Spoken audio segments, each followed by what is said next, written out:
65 वर्षापूर्वी एका व्यंगचित्रकाराने मार्मिक नावाची एक ठिणगी टाकली आणि त्यातून शिवसेना नावाचा वणवा पेटला आणि तो असा काही पेटला की त्या वणव्यात मराठी द्वेष्टे महाराष्ट्र द्वेष्टे जळून खाक तर झालेच, पण त्याच शिवसेनेने पुढे जाऊन मुंबईतले आणि महाराष्ट्रातले हिंदू सुद्धा वाचवले.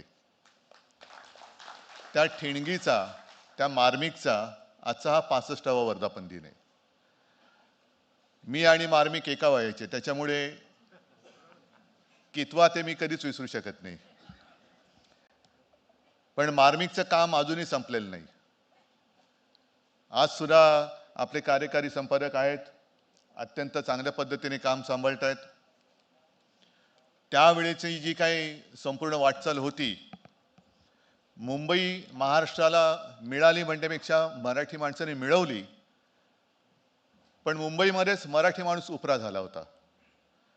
आणि मग शिवसेनेचा जन्म झाला. पुढे काय झाले मी तुम्हाला काय सांगण्याची आवश्यकता नाही, पण तशीच परिस्थिती परत एकदा निर्माण केली जाते. अजूनही मुंबईचा लचका, महाराष्ट्राचा लचका तोडता येईल का, ह्याचा प्रयत्न मध्ये मध्ये चोची मारून केला जातोय. मग तो हिंदी सक्तीच्या निमित्ताने असेल किंवा मुंबईचं महत्त्व मारण्याच्या निमित्ताने असेल.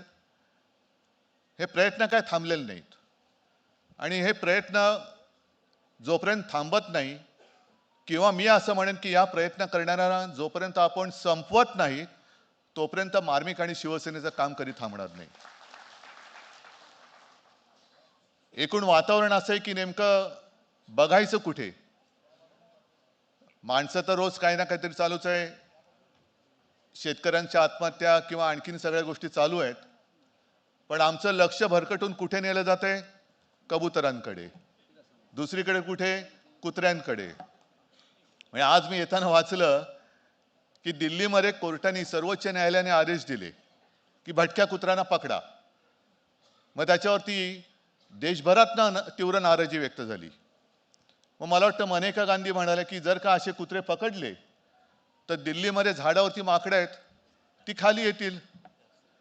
अहो, ती माकडं आलेत, ऑलरेडी संसदेत पोहोचलेत.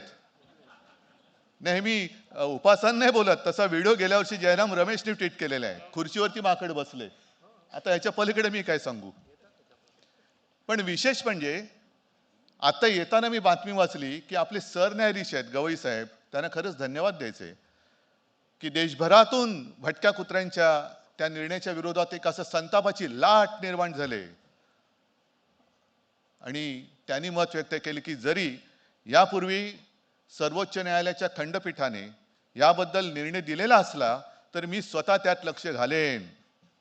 याला म्हणतात कर्तव्यदक्ष सरन्यायाधीश. त्याच सरन्यायाधीशाने मी हात जोडून विनंती करतोय की आपल्या सर्वोच्च न्यायालयाच्या उंबरठ्यावरती देशातली लोकशाही तडफडते. 3 वर्ष झाली, 4 वर्ष झाली, कधी प्राण सोडेल सांगता येत नाही. 1 झाले, 2 झाले, 3 झाले, आता आपण 4थे बसलेला आहात. त्या लोकशाहीच्या तोंडात जर का वेळेवर न्यायाचं पाणी नाही दिलं तर देशातली लोकशाही मरेल. त्याच्यामुळे खंडपीठ कुठलेही असलं तरी आपण त्यात देखील लक्ष घाला, ही मी हात जोडून विनंती करतो आहे. हात जोडून विनंती करतो. बाकी सगळं ठीक, आनंदात चाललेलं आहे. नोकऱ्या नाही आहेत तरी सगळं चांगलं चाललंय. ट्रम्प तिकडनं दम मानताय तरी सुद्धा सगळं चांगलं चाललेलं आहे. पेहलगामच्या हल्ल्याचं काय झालंय त्याची उत्तर द्यायला सरकारकडे वेळ नाही तरी सगळं चांगलं चाललंय. मतांची चोरी राहुल गांधींनी उघड केली तरी सगळं छान चाललेलं आहे.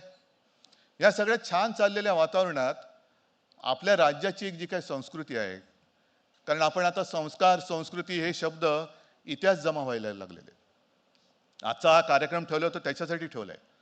एक नवीन टीम, या कार्यक्रमाची शिफारस मला संजय राऊत यांनी केली. त्याच्यामुळे हा कार्यक्रम आवडला नाही आवडला त्याला जबाबदार संजय राऊत असतील. नाही, पण कार्यक्रम चांगला आहे. आपण सुद्धा त्याच्याबद्दल ऐकलं आणि आता मी गोखलेंचं त्यांचा सत्कार केला. कारण आपल्याला आता विसरत चाललेलं एक एक संस्कृती. पूर्वी होत्या सगळ्या गोष्टी. मग ते कडक लक्ष्मी असायची, वासुदेवाची गाणी, पोतराजाची गाणी, यल्लम्मा देवीची गाणी, भलरी गीतं, ही सगळी कोळी गीतं, कोकणातील लोकगीतं, आदिवासींची गाणी, ही सगळी आता आपल्या कानाच्या वरती पडण्याचं बंदच झालेलं आहे. आणि त्याच्यामध्ये जसं मार्मिकने जे काम केलं, व्यंगचित्राच्या माध्यमातून बाळासाहेबांनी काम केलं.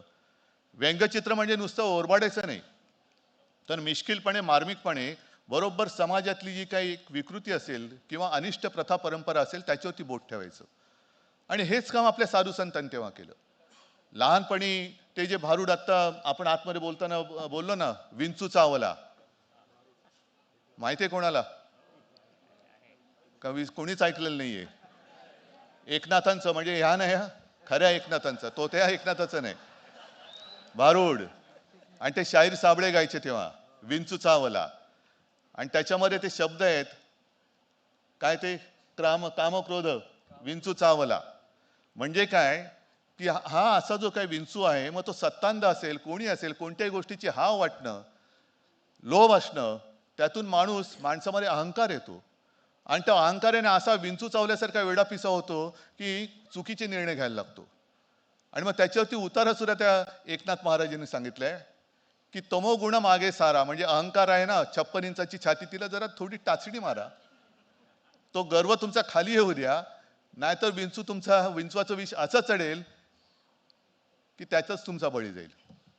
पण या सगळ्या साधू संतांच्या शिकवण्या, आम्ही मगाशी जे म्हटलं वासुदेवाची गाणी, आता पूर्वी एक पिक्चर आला होता दाम करी काम, आता तो सुद्धा कोणाला माहिती नसेल, माहिती आहे ना, त्याच्यात एक गाणं होतं, वासुदेवाची ऐका वाणी. हल्ली वासुदेवच दिसत नाही.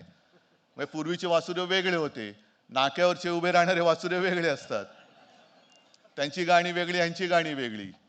पण त्यातला वासुदेव तो जे गाणं म्हणतो, वासुदेवाची ऐका वाणी, जगात नाही राम रे.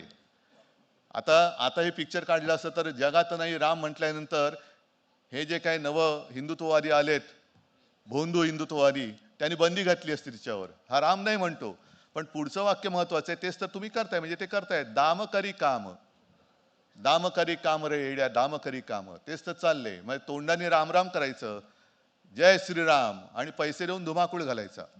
तर ह्या अशा सगळ्या नाचलेल्या, बरबटलेल्या, बुरसटलेल्या यांच्या कारभारामध्ये ही अशी तरुण मुलं ही महाराष्ट्राची संस्कृती घेऊन आणि त्याच्यामध्ये सगळ्या नवीन गोष्टी नव्या पद्धतीने आणून पुढे येत आहेत. आणि त्यांचं कौतुक करायला आपण सगळेजण इथे जमलेलात. मी त्यांनाही शुभेच्छा देतो.